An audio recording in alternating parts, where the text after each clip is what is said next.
اس امت کا فتنہ مال ہے۔ دنیا کی محبت، مال کی محبت اس امت کی بربادی کا سبب اور ذریعہ ہے۔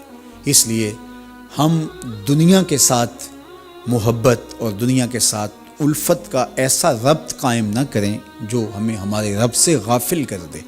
دنیا کی محبت کیا ہے؟ دنیا کی محبت خدا سے غافل ہونا ہے۔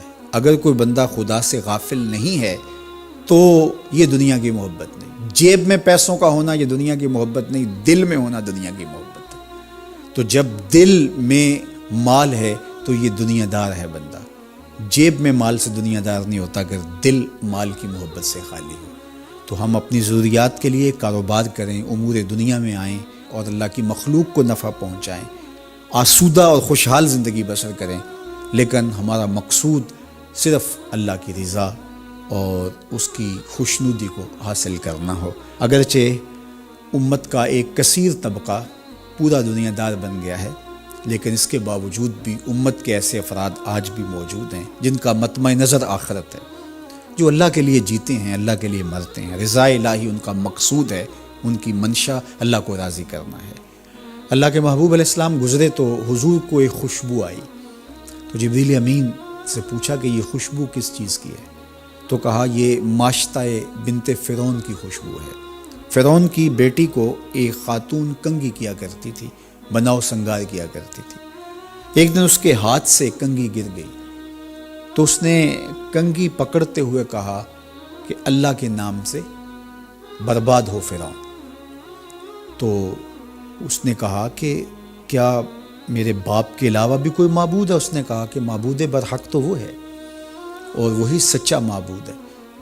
تو جب فرعون کو پتہ چلا تو اس نے اس کے پورے خاندان کو اذیتوں میں مبتلا کر دیا۔ 2 اولادیں تھی اس کی اور ایک شوہر تھا، تو اس کو ایک کڑاہے کے اندر تیل ڈال کر کے اس نے اس کے بچے کو ڈالا، پھر دوسرے بچے کو ڈالا۔ یہ ایک ماں کے لیے کتنا سخت ہوتا ہے۔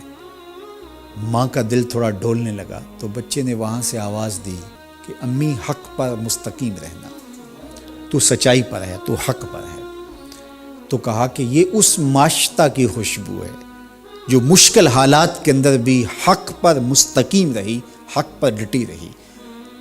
صداقت پر، سچائی پر، حق پر مستقیم رہنا، مشکلات کے باوجود۔ مشکلات نہ آئیں تو آسان ہوتا ہے بات کرنا، جب مشکلات کی بھٹی میں ڈالا جائے تو پھر نکھر کے کوئی سامنے آتا ہے کہ وہ کچا تھا یا پکا تھا، پختہ تھا یا خام تھا۔ تو اللہ نے اس کی آزمائش کی تو وہ اتنی پختہ نکلی، اور اس کے بچوں سے اللہ نے اس کی مدد بھی فرمائی اور اس کو آگ میں ڈال دیا گیا، اس کی ہڈیاں اور اس کا گوشت الگ الگ ہو گیا، لیکن اس کے باوجود اس نے اللہ کا مبارک نام نہیں چھوڑا۔ میرے حضور معراج پہ اس کی خوشبوئیں سونگھ رہی ہیں۔ تو جو صداقت کی راہوں کے مسافر ہوتے ہیں ان کی خوشبوئیں کبھی ماند نہیں پڑتی، اور ان کی مہک صدیوں گزرنے کے بعد بھی آتی ہے۔ اس لیے ہمارے آقا و مولا نے ہمیں یہ بات بتا کر کے ہمیں حق پر قائم رہنے کی تلقین فرمائی ہے اور سچائی پر قائم رہنے کا سبق دیا ہے۔ راستے سے گزرتے ہوئے ایک لکڑی کو دیکھا کہ ہر گزرنے والے کا لباس اس سے الجھتا ہے، تو حضور نے جبریل امین سے پوچھا کہ یہ کیا ماجرا ہے؟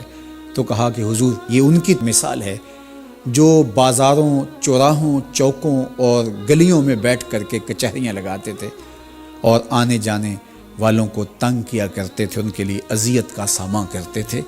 تو آج ان کو اس صورت کے اندر دکھایا جا رہا ہے۔ مخلوق خدا کے لیے راستے کو شادہ کیجئے، راستوں کو روک کر کے نہ بیٹھیے، اپنی گاڑی کھڑی کر کے خام خواہ لوگوں کے لیے اذیت کا سامنا نہ کیجئے۔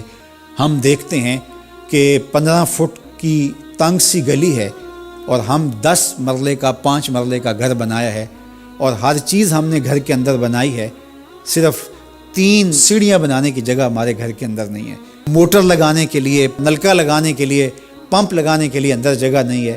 وہ ہم نے اس چھوٹی سی گلی کے اندر سے راستہ روک کر کے دونوں اطراف سے، تو ہم نے آنے جانے والوں کو اذیت اور تکلیف دینے کا مزاج بنایا ہوا ہے۔ راستے کو شادہ کرو، راستے صاف رکھو، اور لوگوں کے لیے آسانیاں اور راحتوں کے سامان کرو۔ جو لوگوں کے لیے آسانیاں پیدا کرتا ہے اللہ اس کے لیے آسانیاں پیدا کرتا ہے۔